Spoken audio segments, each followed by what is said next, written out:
Hey, All right. kitty cat. Kitty. There's a cat's Look- butt.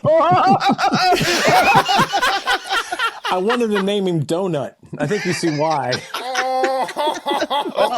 We're all dead with Chris and Matt, two idiots, friends in a great big chat. Meet the boys and hear their words. Their brains are full of stinky old turds. But what would you rather do instead? We're all dead. We're all dead. We're all dead. That's our cold open.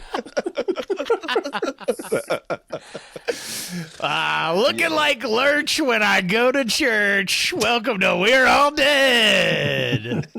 I shouted a lot during that. Sorry, Matt. I've never been a part of a morning zoo crew. I'm very excited.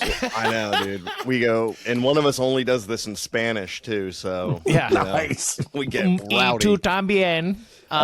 Hey, we are joined by Bill Davis, That's legend of Charleston comedy scene.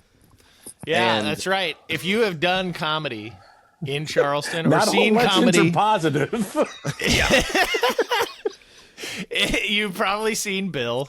You know Bill or heard of Bill in the Charleston area, and he's you may not know this about Bill. He's a journalist too. He's written for like the New York Times and stuff. Former journalist. Former journalist, Yeah. no longer a journalist. Yeah, being a writer in a state where no one can read turned out to be a terrible business model. Or you were just tired of writing all that fake news. Well, Yeah, you know, that's true. I was putting my creative writing degree. No, my industry cratered, and I had two kids in college, and I was hosting trivia 4 or 5 nights a week to offset some of that. But I had to get a big boy job. I'd been a freelance reporter forever. Yeah, New York Times, Newsweek, Daily Beast, all that crap. But South Carolina Electric and Gas came calling, so I had to go take a straight job. So now I am a Fed. I am literally a federal bean counter. I give money to poor sick people. Nice. You give can't, what? I can't say where I work, Sure. but it rhymes with social security. Thank you my- for keeping it discreet, Bill. I think anytime I Well, in think these politically charged times, yeah. dude, when I Yeah, think no, of what I do you, is- you're like the Social duality. barbarity. You really are this strange duality to me of like you're a savage comic and human on the street and on stage. And then you can like write and think and be intelligent, and it's fun. Anyone who underestimates you on the comedy side gets destroyed because they don't realize that this dude is super smart. I love it. Okay, in the spirit of full disclosure, I'm smart adjacent. My parents were lauded intellects in their field: dad history, mom linguistics. Nice. And so I can just hum a few bars. There you When go. I was at Some in of it rubbed school- off. Yeah, well, just the essence, the musk. Yeah. So, like when I was in class, I'll do an impersonation of me in class. Bill is looking Out the window, not there, just not there. Yeah, same. Yeah. But I ever think of this quote that Colin Quinn said. Someone goes, "You're a genius," and he goes, "No, but I am a very smart asshole." And I was like, "That's perfect." He did. In his defense, he did fuck Sarah Silverman before she was 18. Oh, in his defense. Jesus For Christ. you. So he hooked up with his high school sweetheart. Oh, no. That's a Woody Allen joke. Oh, that's fantastic. That's a Woody Allen wife. That's what Yeah, I wrote that one time, and I put it on Facebook because the knock on me is always clever, not funny, or poorly timed or low. Okay, there's a lot of knocks on me comedically, but I came up with that joke like 2 years ago.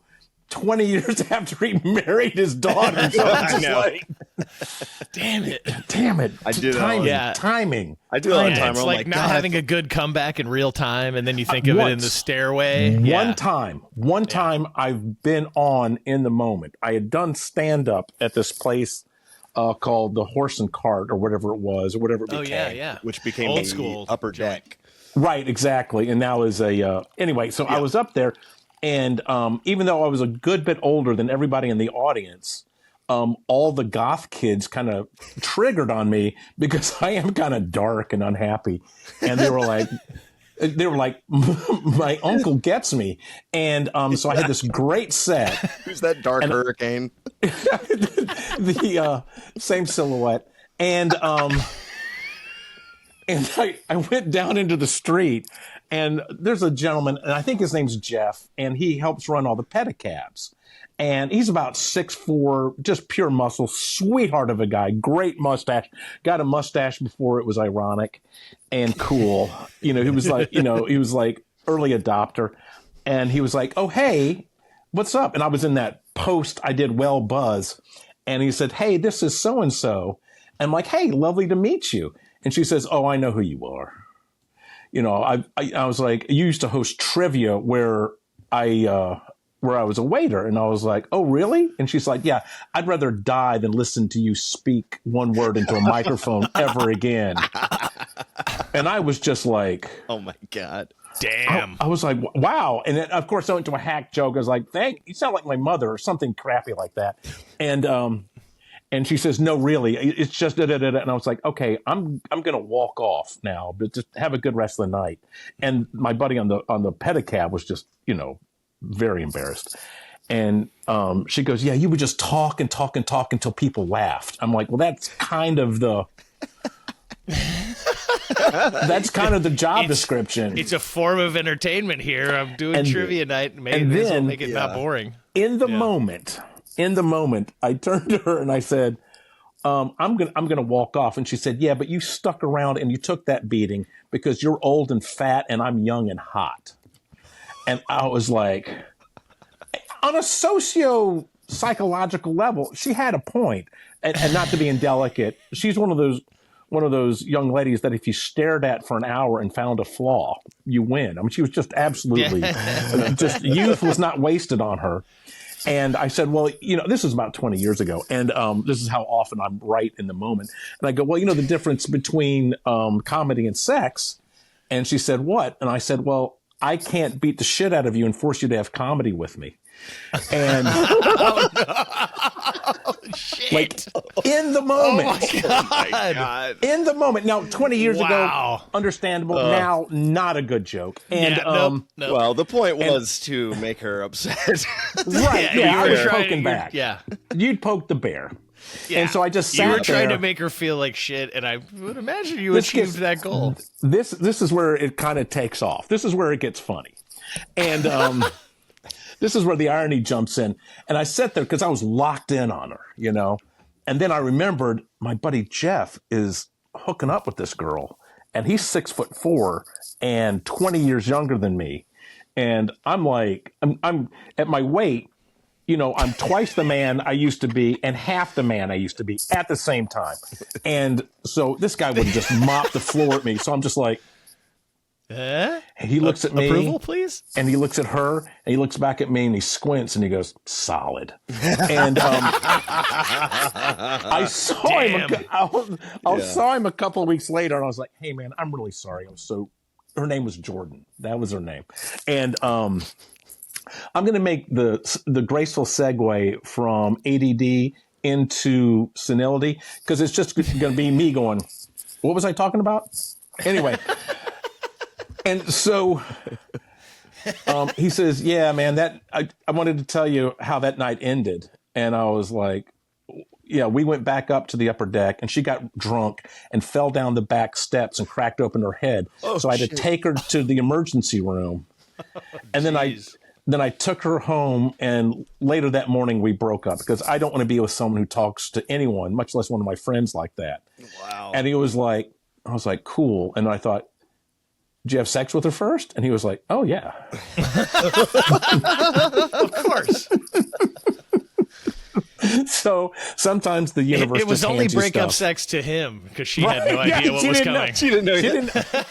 Boy, that was vigorous. It seemed like there was a grudge involved. See, like she could have been a lunatic and killed that guy later in life, and a joke saved a life. Mercy is the underlayer of my comedy. It really is. Okay, we got to talk about. I want to talk about your comedy for a second too. But okay. First of all, yes, when I used to go to your trivia games, I was there for your jokes, The comedy. not for the trivia. Yeah, thank there was God. some funny. If I got some questions right, great. But You were some of the people I lived for. The guys who were really into trivia, I didn't really connect with, but whatever. They're very serious. You asked, I still remember it. You asked one of the funniest trivia questions, and I was like, "That's a fun." Like the question was funny and good. It was so great that I think the band was Creed. You can correct me, but the question was, the band Creed has been nominated for Album of the Year 5 times. Name one. wow. And guess what? They were not nominated for their self-titled album, so everybody that's awesome. failed. Oh my God. That shit made me laugh so hard. I was like, that question was a roast. Name one. Right. What a roast. So two things. One, in Scott Stapp's defense, he's done a lot of heroin. Two, They love Jesus. with Arms Wide Open. And, you know, and I would ask questions like that, and I would make jokes. Now, I bought the questions from somebody. I worked for a trivia thing, but because of my ADD and because of my saltiness, that if I didn't have some questions tailored to kind of my perspective, my crushed idealist perspective, that I'd put a pistol in my mouth. That was the only thing that kept me going. Yeah, you would do punch up on your trivia questions. You'd be like, Yeah, all right, how absolutely. can I make this funny? Right, yeah. That's awesome. And sometimes I would I get cheat it. because I would ask the same questions the night before the game. So I'd already have like 3 or 4, you know, hopefully bangers laid in there. But yeah, that was kind of like, you were talking about my comedy. That's kind of where I'm from at, Matt, is that I was a very, very sweet kid. And the world, about 5 years old, kicked the shit out of me. And that's where I got, and that's where I got salt. My dad lost a bunch of jobs and took to his bed for a year and a half. And Oh, Brian Wilson on you? yeah, well, he still would go out there and get fired, but And he didn't make pet sounds. and my father's big sheepskin on the wall was, there's this guy named Brinkley, who's the top historian in America with Doris Kearns Goodwin, and he said a couple of years before my dad passed that he was still the preeminent source for Father Charles Edward Coughlin, the anti-Semitic radio priest out of Cincinnati, who was to FDR as Limbaugh was to Clinton.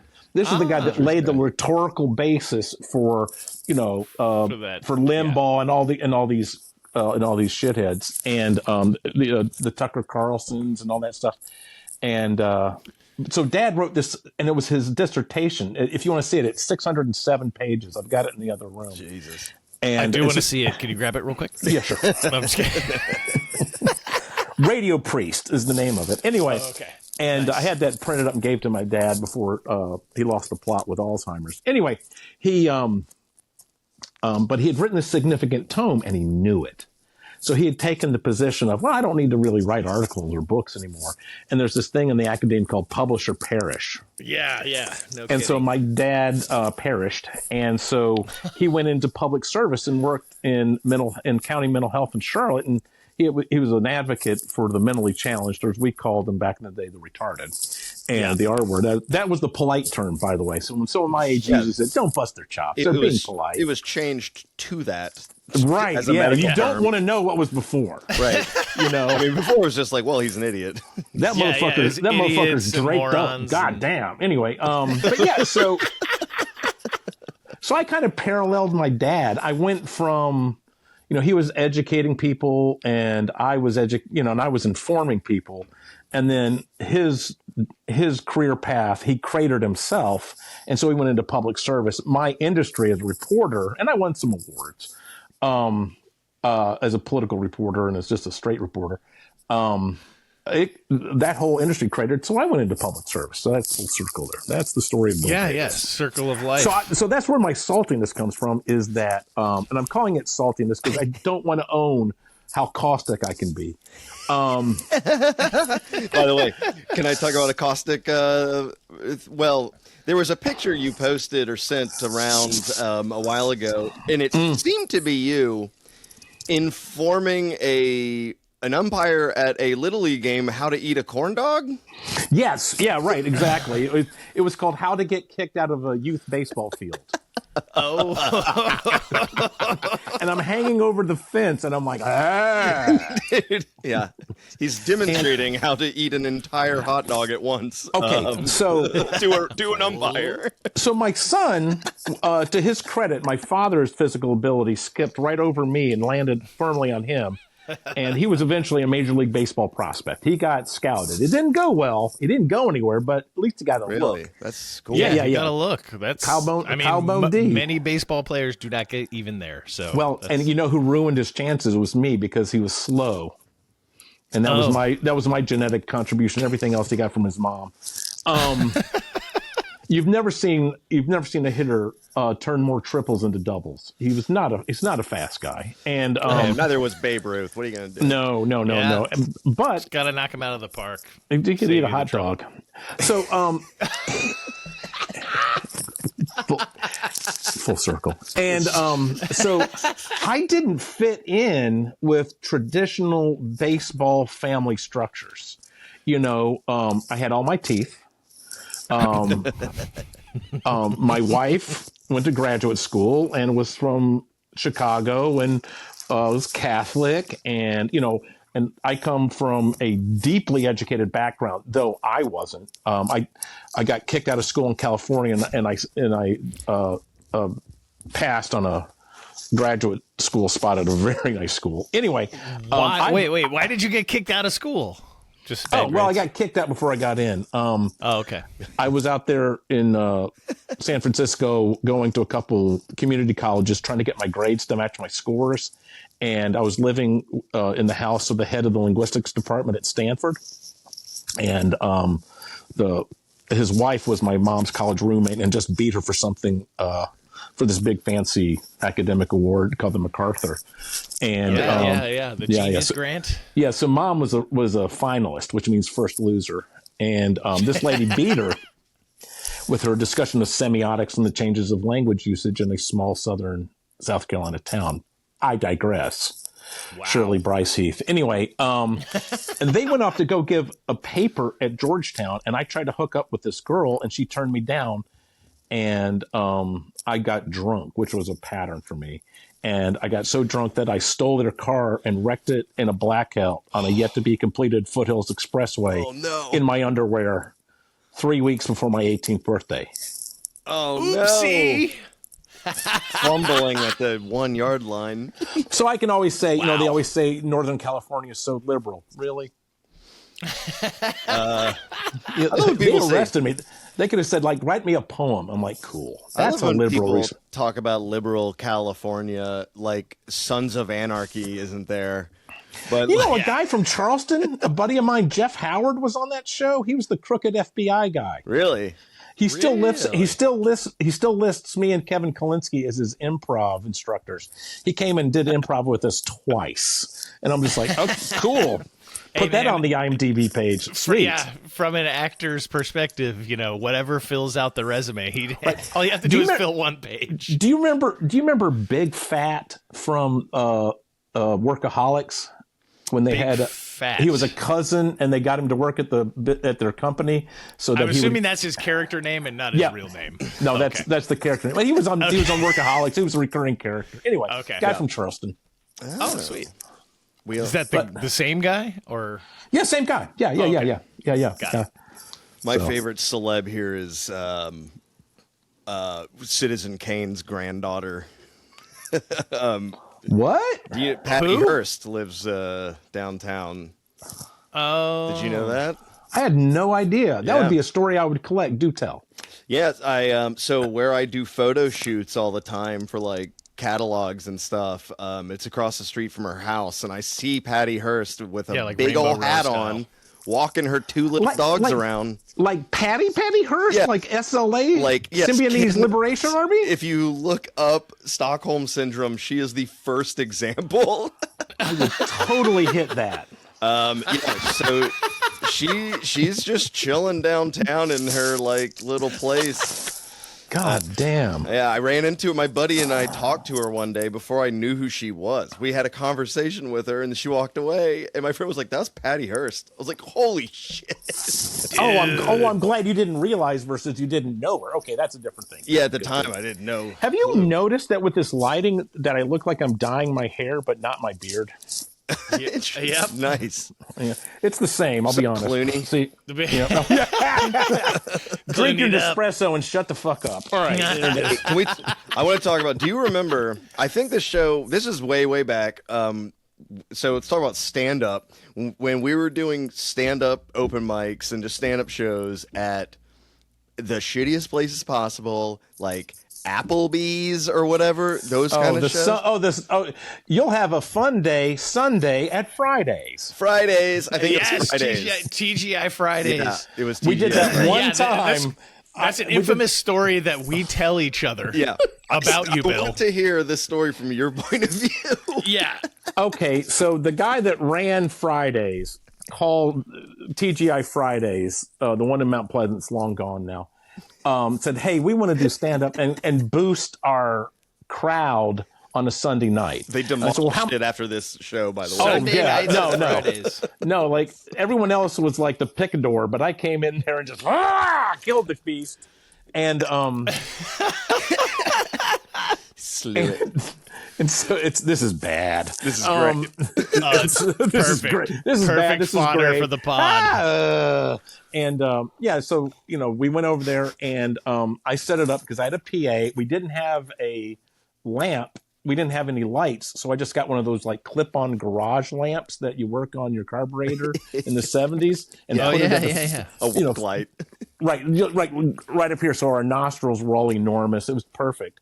And I said, "Well, how many people do you usually get there?" And he said, "About 20 on a Sunday night. We want to build that up." So we went in there. Matt, were you one of the comics? Did you do that? I was not there. I just heard about Jessica it. Mickey was. Yeah. And speaking of sweetness and light, I know. And Jessica. So anyway, great. so we go. She married Sweet Ballard, and they're so lovely together. Yeah, I Anyway, so we go over there, and I pick everybody up in my red Toyota Honda Odyssey minivan. So I'm like a comedy mom, and I'm picking everybody up. Oh my and we go and God. set this shit up, and we do it, in the most professional place possible in front of the salad bar, and and they're pointing, and it's so and I noticed there's 8 people in there, so they put the word out. There was table tents, everything. So it's sort of like the drunks that show up at Fridays in Mount Pleasant. 12 of them, like 60% of them said, "I'd rather stay home than laugh," and I'd rather, because that's who they were, and so there was nobody there, and so they said, "Oh, by the way, the regional manager for Fridays is going to come down, Mr. Singh. He may be late, but he wants to check us out." Mr. Singh. Mr. He Singh. seems like he doesn't fuck around.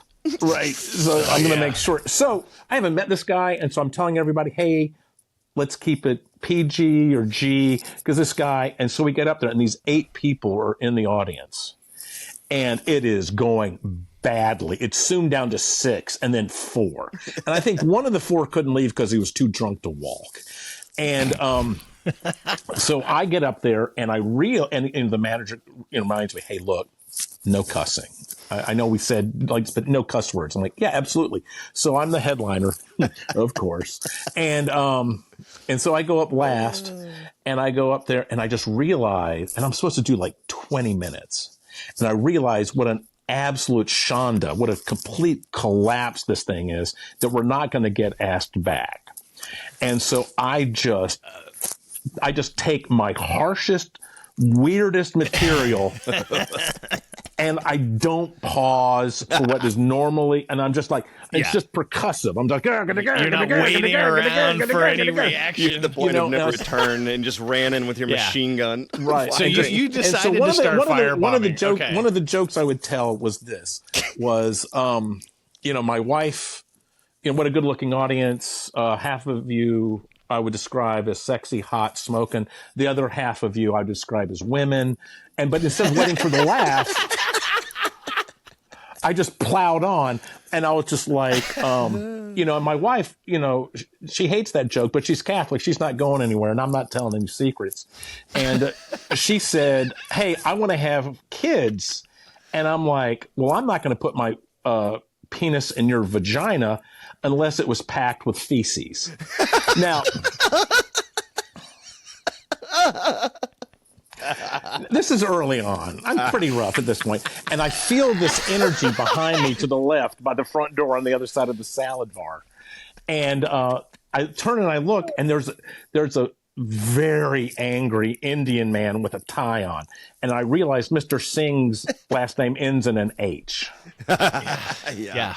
Right? And I realized I said, "Hey, everybody, it's TGI Fridays regional manager, Mr. Singh. Come on in. We're telling jokes and we're keeping it clean." And that's why I said penis, vagina, and feces instead of dick, cunt, and shit. At this point,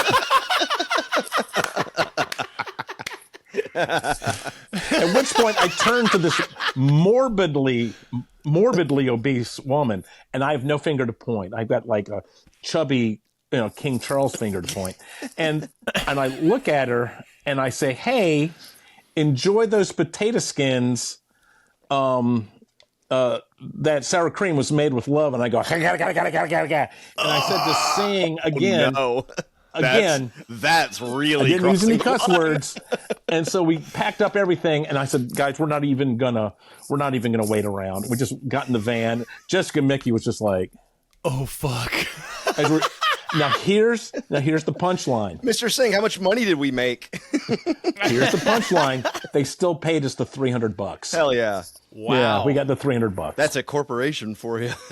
wow. They the check stuck was to already their in the word. mail. The check was already in the mail. Holy shit, dude. That's I- even better than the story that I was told. That's great. Oh, it's my I mean, it was aristocrat. the details were just right where because I didn't hear that you had said a cleaned up version first. Oh, yeah, I yeah, just yeah. heard the full the full thing. No. I went to private school. That's great. And recently you were passed at the Comedy Store by Mitzi Short. Oh, sorry, Whitson No, sorry. by Josh. Right. I was that same guy, Jeff Howard, that I mentioned earlier. His family are friends with Mitzi, and I was supposed to years ago go out there, and then she had the temerity to just up and die. Oh, damn it, that bitch. That bitch. Jesus. Bill Davis actively dodging success and ambition since 1967. I'm trying to catch up with you, dude. Don't worry about it. Yeah. I'm not looking at it as selling out. I'm ready to buy in. Here we go. Let's go. Yeah. I'm ready for that white privilege to kick in any Oh my second. God. Oh my God. I mean, I'm a limousine liberal. There's no question about it. I'm just like, any day now.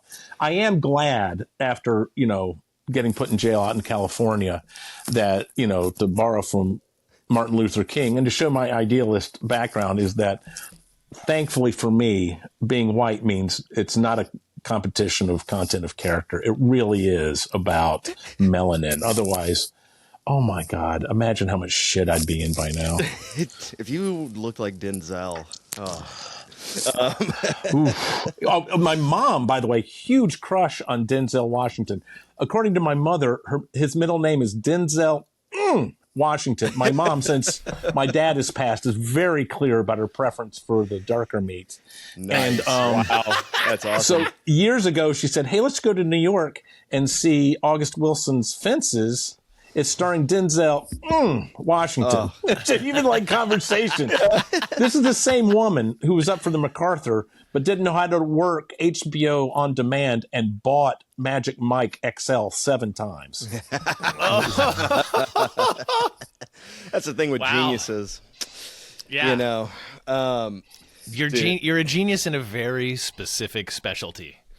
Yeah, I mean, the personal bitterness, the absolute collapse of what I wanted out of life. But I ended up pretty good. Yeah. I did a good job of pre-selecting my grandparents. I'm because I'm pretty comfortable. Wait, my wife made that noise in a movie theater, and she did it without. She couldn't control it. It just came out of her body. It's just she offered it up. We were watching Once Upon a Time in Hollywood, and Brad Pitt takes his shirt off when he climbs on the roof of the dude's house. Right? Yeah. And she just went. She started rubbing her knees together like a grasshopper. Just she started tearing a hole in the bottom of the popcorn. She went into the rut.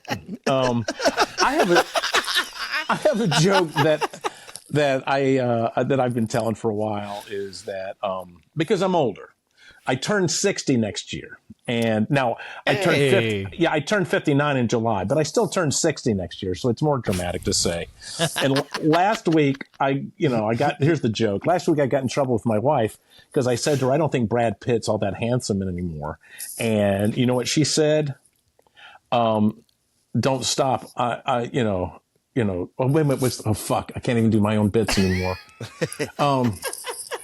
Keep going. I'm almost finished. And, she could barely hear me through the Brad Pitt mask or something like that. And, I botched it. But, and then the triple is, the best thing about making love to your wife. No, that's the line. Leave the mask on. I'm almost finished. And the best thing about making love to your wife while you're wearing a Brad Pitt mask, she can't tell you're crying. She can't tell. Soup Nazis just following hors d'oeuvres. I was happy with that. That was I put that out a couple of years ago. That's a pretty good joke. That's pretty clever. Soup Nazis. Just following hors d'oeuvres. Oh, that's good. Yeah, it's pretty fucking good. And so the other cleverness. The cleverness. But the other thing is that in sort of like a preppy world, and I do have a number at the end of my name, and generational wealth, is that the second the soup course does follow hors d'oeuvres. So there was like even in the Emily Post would be like clever. That's well done. It's clever in multiple ways. I like going the other way. I remember one time you were hosting trivia, and I think a part of it, I think this was at Big Gun or whatever Big Gun Burger was before. Light Affair. Light Affair, yeah. Oh, yeah. And at Light Affair, you would basically do like a joke contest. You would do the setup and then have all the teams send in punchlines. Right. And I think I remember the one you're talking about. You read one that was mine, and no one laughed, and then you yelled at everybody for not laughing at my joke. And you appreciate the craft. Appreciate the craft. Yeah, it was funny. The joke. I think it was. Oh, there's another cat butthole. But the joke was, you asked, what we hear the are we going to do? It was Oh. when we were tearing down the old bridge in Charleston. And you said, what are we going to do with the old bridge once it's torn down? And everyone was trying to come up with their clever ideas and jokes. And I said, use it as a model for a piece of shit. And nobody laughed. And you were like, that was fucking Perry's joke. Fucking. I was there and I Who do you think laughed. you are? I am. Sorry, Bill's mic is muffled because there's a cat on his chest. sorry. Yeah. Okay, No, it's okay. I was gonna get window. fired. I was gonna get fired from doing trivia at Every place. I got fired from Jeans, and I got fired from Don Pablo's, which was I don't remember a Don restaurant. Pablo's. It was a Mexican place where don't get off there, god damn it, cat. Where Wild Wing up in North Charleston eventually went and died. Oh, okay. Anyway, and so Gunter, the guy who ran it, loved me and loved my sense of humor and loved the darkness and sort of like the sort of sad comedy I can evoke. And so people foist you on others. right, it's like, oh, you gotta see this guy, and they're like, I hate him, I don't care. Yeah, this is great for me. Leave the mask on. And so this one manager fucking hated me, and they were paying me $200, which was my going gig, but they wanted me to do 3 halves. So I should have been getting 300, and I was pissed, and she kept complaining, and I'd seen people make a couple complaints to the manager, so I knew this was pretty much it. And so I asked the question, something to the effect of, what is the only Nobel Prize ever won by someone from Mexico? And the correct answer is Gilberto Marcus, the Sweetness of Crush. It's a novel. It's a brilliant piece. Mm-hmm. And I faked that someone said, trick question, there's no Nobel Prize for gardening. And because I knew it. I was out. I was done. And you could see this manager just go like in the commercials. And she walked me out and she's like, there's some people who want to kick your ass. And I'm like, okay, whatever. So I pack up my shit and I'm going out to my Prius.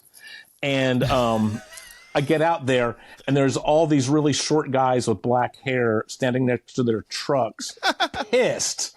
And the trucks are just covered in weed eaters. And I was just like, oh. You're like, oh shit. And it's like, and I rail against racists. I rail against racism and bullies. And then, of course, in a pinch, not proud. But it was, look, I got walked. And I defer to comedy over beliefs. Like, I'm like, funny is rules funny. of comedy. 4 rules of comedy. Number 1, the joke above all else. Number 2, self-deprecate. Number 3, all truckers are gay. And number 4, chimps are comedy gold. And that is the entire... Yeah. It's not original. It's not mine, but it holds true. Yes. So, the joke above else, always. Yeah. Always. You saw when the Onion put out like a list of their top articles that they had ever written. Like the writers voted on their favorites. And I believe the number 1 article they had ever written was, why do all these homosexuals keep sucking my dick? Yeah, right. Yeah. It's right. It's one of the funniest articles of all time. I mean, that one stuck out of my mind. When I read it back in like in high school, I fucking died laughing. I bought an Onion at Barnes and Noble in West Ashley, and the lady looked down at it and she's like, honey, do you want me to put that in a paper bag? You need a privacy sleeve for your porno bag. I was like, ma'am, it's satire, not porn. Yeah. And it's not Weekly World News. I don't believe it. Oh my God. There's been very few times in my life where I read something and I what's this? Chris has got a copy of The Onion. Do you still get it sent to you? Yeah. That's awesome. Yeah. My wife did that for me for 1 year. I'm dark, but I'm cheap, so I only got it for 1 year. But there's very few times in my life if I read something and just screamed out loud laughing. And most of them are around The Onion. I mean, I know their process. I know how they do it, but I still don't know how they do it. Right. Everything. The Onion is like the newspaper version of The Simpsons to me. Of like the early Simpsons. I mean, early Simpsons, like the first 15 seasons. It's like every joke during the Johnson administration. I know. Where like every single joke is like multi-layered. But it's it's the stupidest thing combined with the smartest thing. Like there's always a smart. And I think one of them had said, we're trying to do the dumbest thing in the smartest way possible. Oh, God bless him. I remember Conan said one of his favorite jokes that sums it up is when they think Smithers is getting arrested for shooting Mr. Burns, and he's getting led away in handcuffs, and a reporter runs up to him and says, "You, sir," he's like, "Springfield Gazette, who are you and where are you going?" the one, and there's a couple jokes in my life that I still like have a hard time not asphyxiating when I'm laughing. The first one is, and then I'll get to the Simpsons bit that kills me, and then the Onion bit. I say that's my ADD. Is one night we were on about 4 hits of acid in college, and one of those nights. Someone told me this joke, and hang on a second. Yep. still see. Yep, they're still there. And so the joke was, what's Polish for airplane? And that, On acid, the greatest joke of all time. I laughed so hard, but I was so high that I had to have them tell it to me multiple times for it to stick. And each time it was like I opened this gift up again, and I would just scream. Now the one Like in Memento. oh my god, the one that He had to the write it on his- Freshmaker. He had to tattoo it on his arm to remember it. So, but the oh yeah, so it's like oh right, the Australian guy. That guy. Yeah, the literal guy, Yeah. Pierce. Oh yeah, that's right. His name is Guy. I forgot. Well, he's French. It's Guy. Anyway, so and the one that still gets me from The Simpsons, it just destroys me, is when they're doing Lisa becomes a vegetarian, and Troy McClure from the Tribe Council comes in and presents the food pyramid. Right. It's a food pyramid, and right in the middle, it's just a human, and it has cutouts of everything leading to it. Like we're allowed to eat anything, Right. and there's bats, and there's a vacuum cleaner, and that just kind of like on an old car, just like started me up. And then the next shot is like one fish biting another fish, biting another fish. And I'm like, okay. And they're like equally, like continually grotesque fish.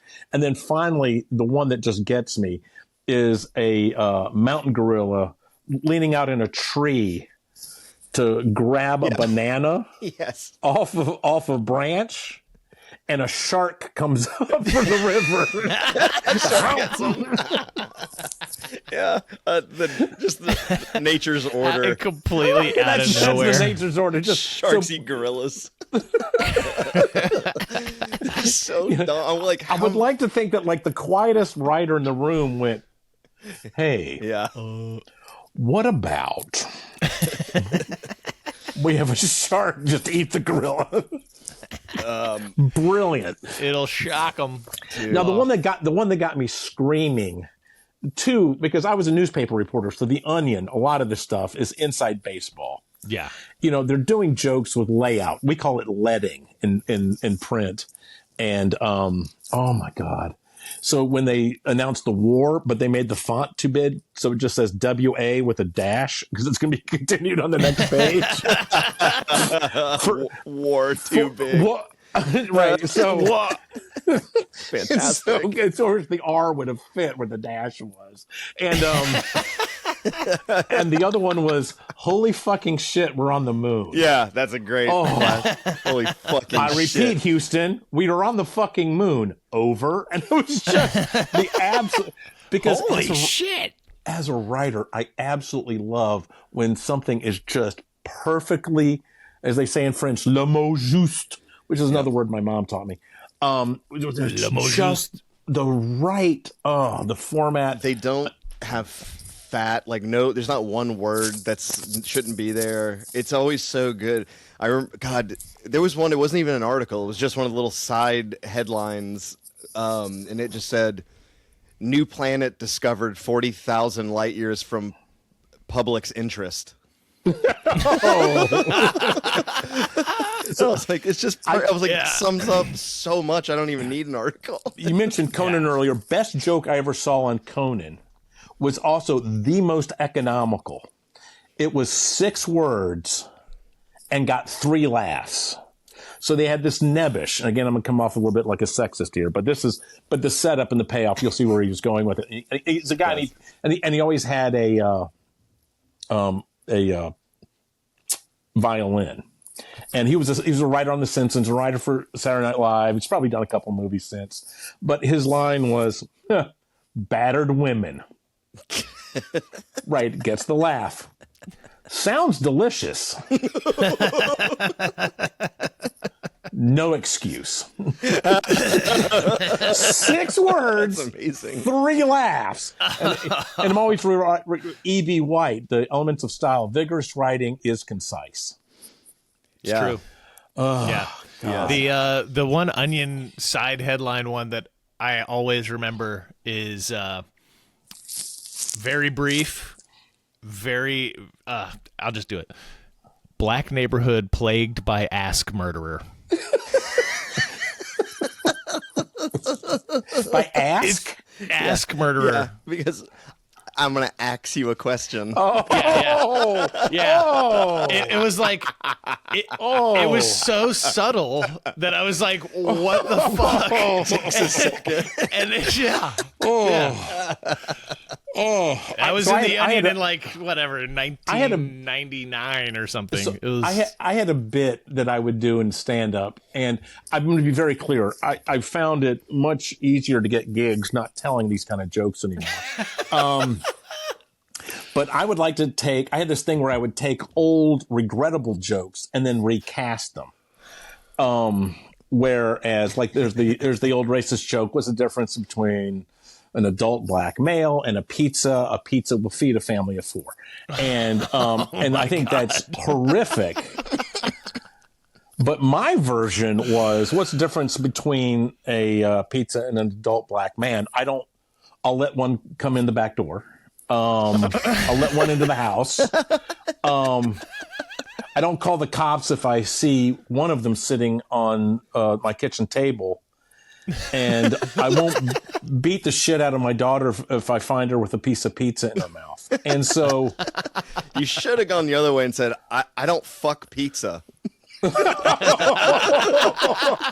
yes, that brings the self-deprecation in there. Holy shit. oh my God, I've never fucked a pizza. Right? Simple, straightforward. Holy shit. That was talk about like conciseness. Yeah. There was that old. They said it was in the writers' room of SNL when Norm was working, and they said that they were writing the sketch where Chris Farley goes through the drive-through on drugs, and he's like, I want 500 hamburgers, 500 whatever, and he just orders all this, and then the end of that scene, the guy goes, "Would you like anything else, sir?" And they said the writers were throwing out like all these ideas, like of what could be the extra add-on thing, Right? Diet Coke. and they said Norm just sat up and went, "What if he says no?"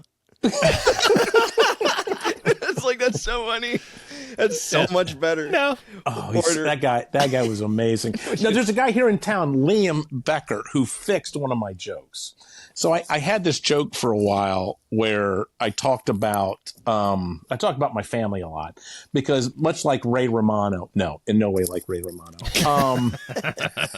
So I was telling this joke that, the Barbie got redone a couple of years ago because it created such unhealthy Body image. body dysmorphia, all that way. And that happened right when my daughter was coming along. And so I had this like kind of rambling punchline, and this kid named Liam Becker just gave it to me. He's like, so anyway, my fat daughter turns 21 next week. And I was just like, That's good. Funny. it's just awful. No, my daughter did stand up a couple times when she was 16. Wow. Nice. And she, like me, she has generalized anxiety disorder. So, it's tough for her to get up on stage where I feel the comfort from the people, whereas she does not. But she told this one joke, and she told it in a packed crowd at the Sparrow. And there was a guy, Miles, who's up in Chicago for a while and was touring as a comedian. And after she told this joke, he just looked at me and went, like, proud dad. And I was like, proud dad. And the joke, do you guys know what's it called? Like a princess cup or whatever. Diva Cup. Yeah. Diva Cup, thank where you. you Do you know catch what a your diva- menstruation. Right, because you don't want it's something like, phallic, and you don't want something cottony. yeah, Right. It's like a tampon, but it just blocks it from coming out. Catches your catches your menstrual goo. It's like a little latex cap, a diva cup, exactly. So my 16-year-old daughter gets up there now, and I'm a proud dad. She is a cutie pie. She really is, just adorably cute. And she gets up there, and after every joke, she'd do a little curtsy. And so, That's hilarious. That's a fun right, bit. yeah. That's So really it's funny. so it's like a little, and so the joke was, what's the worst thing about wearing a diva cup when you're still in high school? When you're in high school, and everyone's like, no, and she goes, it's when you take it out and you get blood all over your math test. God. Oh, man. Fucking great. This is also 16 years old. Oh, I- she got him, 16. dude. I think the And last I time was just- I saw her, she was like 10. So this is really disturbing. Oh yeah, right. She's now a chef in New York City, Oh, awesome. That's right. in Yeah. the East Village at a Michelin-regarded place, Cool. at a place called Hags. Have a good summer, and it is morphing into a 8-seat, 2-turnover restaurant. Wow. It's all queer. All the cooks, all the vegetables are from queer farms. All the wine are from queer vineyards. The art are all from the queer community. Everything up there is. So when a buddy of mine said and she now goes by The Mark. worst joke when you said that. What did- Oh my God. No, oh dear God, share. Every vegetable has been up someone's ass. I don't know. Oh, no, it's some stupid, like some dumb joke. So I'm gonna say- Continue. so- right, you could do like every We've got vegetable. gay only I vegetables. think she's gonna be like, Every it's queer every women. vegetable's gay, or as we like to call it, Andy Dick in 10 years. I thought you were just gonna be like, it's queer chef, it's a queer restaurant, queer farms, Right. and the food is terrible. And you stuff it in your ass. No, the yeah, and it's all served in flannel. No, the It's driven to your table. so a buddy and she now I now say my daughter Mark, and a buddy of mine came out the other day. He was a comedian, and he was like, "Hey, me and my wife just had a son." I was like, "Give it 15 years," and he was just like,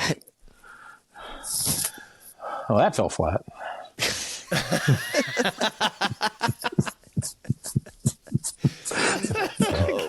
Not making the blooper reel. Yeah, but I'm so proud of her. And she was at Chubby Fish, and they got recommendation from the Michelin Guide. That's one of our top restaurants now. The Chubby Fish. It's Chubby Fish is like one of the top restaurants in town. Is it? New Yeah. York Times says it's one of the top 50 in the country and the top restaurant in South Carolina. Damn. Yes. So Husk got busted down a few notches. I remember that was Husk like is the irrelevant. hot shit. Yeah. That was the hot shit when And it came out. the chef left it.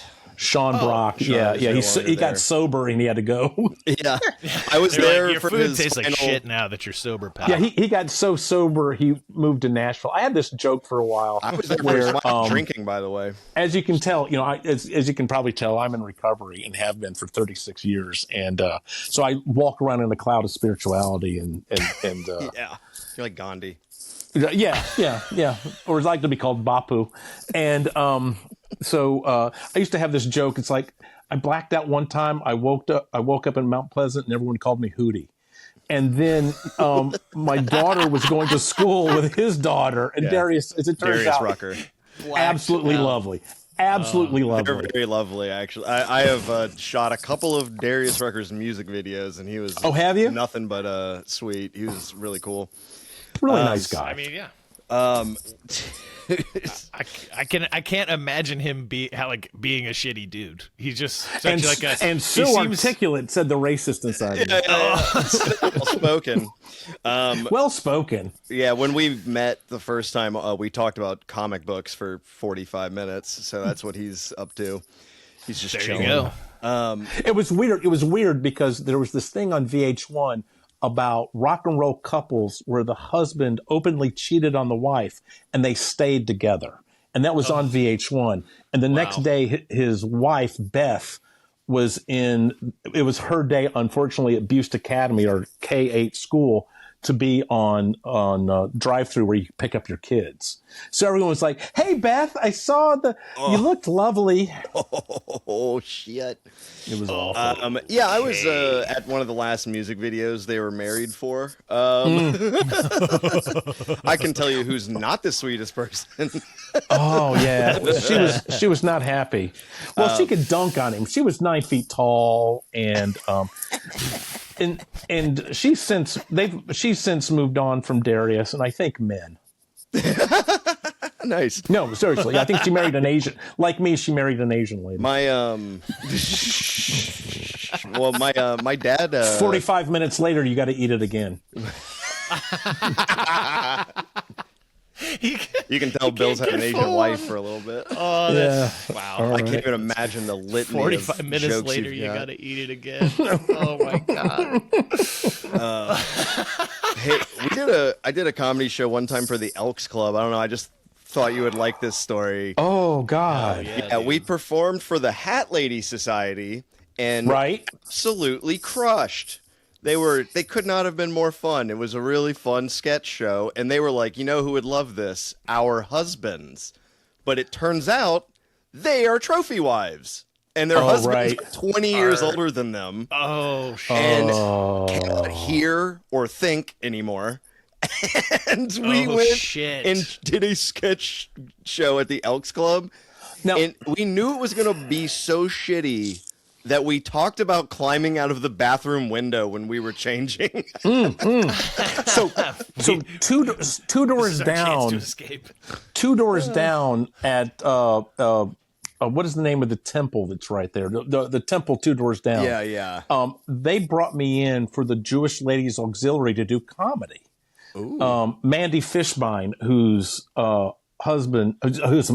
brother Joe owns all of the Sesame Burgers and related restaurants, thought it would be funny to bring in a goy to tell jokes to old yentas. And so I went in there, and my first and there's Jewish women there from like 7 to 900.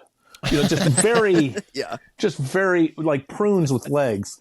And so my first line is, "Oh my God, this looks like a J-Date buffet." And J-Date's their tender. Yeah. And the only person who laughed was Dana Berlin's mother, B. And she was like 70. She was like, "Yeah, God damn it, Bill, you nailed that." And she was the only one smoking, and there's no smoke. And she was just lovely. B was just lovely. The first laugh and maybe only laugh that we got at the Elks Club was when something fell completely flat, and then Caleb just pointed at one of the guys in the crowd and was like, "This guy knows what I'm talking about. His dick doesn't work."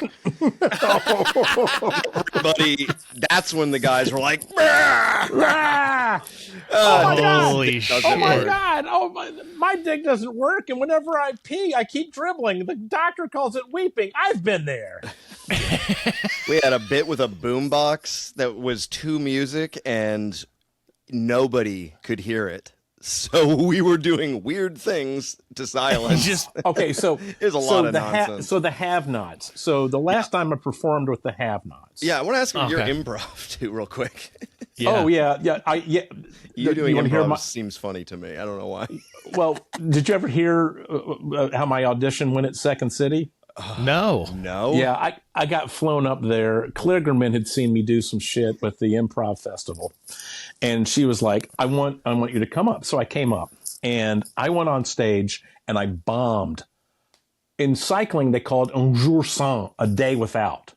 I'd been fucking around with the Have-Nots, with all that, with all the cheating, with all the shitty short form, and I was not. You're not ready for it. I was not ready for prime time. Yeah, yeah. Oh, And shit. out in the audience was Jack McBrayer and Mick Napier and Tina Fey fuck. and Ron. I forgot his last name, but he was on Third Rock, and he used to carry a pistol in his pocket in case improv went bad. Yes. I know So he this could guy. always get out of it. Yep. And so everybody's fucking there. Andy Cobb, who's a buddy still, and I fucking ate a dick. I ate a bag of dicks. And I realized the 5 years that I had spent doing comedy and fucking around with the Have-Nots was an actual detriment, and it fucked me up. And I'm in the back hallway between main stage and ETC with my head in my hand. And TJ Jagodowski, goddamn bless him. I God love bless that guy. TJ. Best hugs in the world. TJ comes up to me and says, "Hey, Bill, look on the bright side. Half of what you said in there was in English." I love TJ. Oh, that's He's one of the best amazing. improvisers ever. TJ Jagodowski. I love Yeah, him. one of the best I to watched ever him do do improv with Tracy Letts, who has a Pulitzer for playwriting. Pulitzer. Come on. sorry, God damn it, Perry. Pulitzer. Pulitzer. Thank you. Pulitzer. Well, The Pew. I'm the a Pew newspaper Center guy, the- for God's sake. I don't have the MacArthur grant. Sorry, I don't know how to read. Neither does my mother. As a reminder, constantly. Yes. Dude, hey, yeah. we're at an hour right now. We are. Yeah, dude. We don't You know have what to that stop. means? We can just keep going. Lunch. All right, let's take a break. Come back. Guy, hey, Bill, Yeah. thank you so much for coming on. This was Yes. super fun. Bill, we only scratched the surface. I feel like we know. got some more stories in there. We got some more stuff that we can talk about. So we'd Yeah, love to have you back. I'd love to. I'm working on a like a Piccolo type show called I'm So Fucking Interesting, the Bill Davis story, a 5-person one-man show. And so I've been scribbling all these things down, and I've done absolutely nothing with it. I got in Get it on 30 its feet. pages. I know. Come on. Can I play a version of Ideation? you during part of it? Ideation, acquisition. Well, that's the whole thing, is that we'll It's all just him. kind of switch. Yeah, it's all Yeah. I love it. Well, the nightmares of my life, set to comedy. yeah. You've got a good start here. Just re-listen to the podcast, write it all down. Oh, that would take And, effort. Yes. Yeah, no one listens Get an to AI this. translation. Not even the people on it. Not even the hosts. I have edited episodes I don't listen to. We actually have more listeners in Vietnam than South Carolina. Both of them. And they're bots. Yeah. It's true. I love it. Well, thanks for being with us, Bill. This was really fun, and Thank you for I having look me. forward to having you back. Yeah. Thank you for including me. Yes, sir. Thanks, and I'm everyone going to else. get back to starting my Jamaican, Irish, Spanish small plates breakfast restaurant. It's called Tapas the Morning to Ja. Oh, God. It's a triple. You got a triple. How very It's economical. not my joke, That's but a Harris Whittles. Well done. it's not my joke, but I love it so. All right. All right, you go do that thing. I'm going to go feed my wife, which right. which is not a euphemism. Could be. Not unless unless you put on your Brad Pitt mask and make it happen. Come on, buddy. All right. Just boys. All right, right. smooches. Stay true to the revolution. What would you rather do instead? We're